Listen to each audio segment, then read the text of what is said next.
I've made abstract landscapes a few times already. I've discovered interesting things.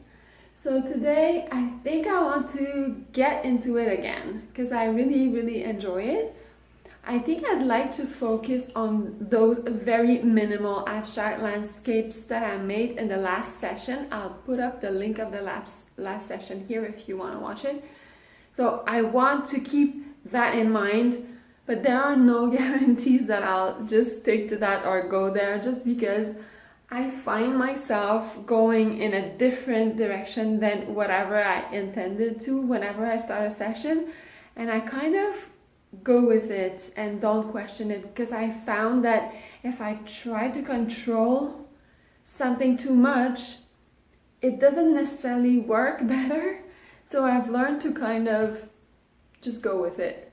So my starting point is the minimal landscapes. See where it goes.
I did landscapes, and I did not stick to just the minimalism direction that I wanted to take. I don't know, I went into many different directions. I guess I don't have my footing into that abstract landscape yet. I tried a few things and some things really didn't work.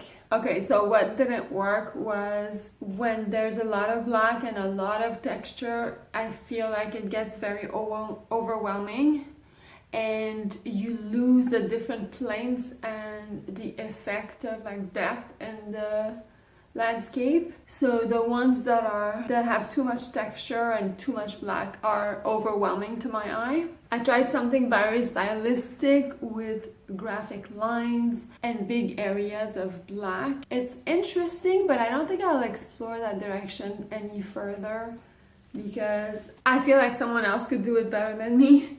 I'm just like not that attracted to that kind of sleek effect. The more successful ones are the more minimalistic. It's the ones that I find more successful. Everybody has their own opinion, but that's the ones I like the most. When I do textures, but like very minimally, I feel like that's where it works the best. I was able to include the circle into my landscapes, which was interesting as well. I think there could be somewhere to go there. So I like those three pieces, the more minimal ones. I think what happens is clearly lack of experience and not having done enough, because I start out with like that minimal idea in my head and then things get messy a little bit and I do something that I don't really like and I try to fix it, and then I add black, and I just add and at some point it becomes a big blob, you know, like. So I think with more exploration, more experience, I could get somewhere that I really would enjoy. Let me know your thoughts. Maybe they are very different from me, and that's always interesting to know. So I'll see you tomorrow.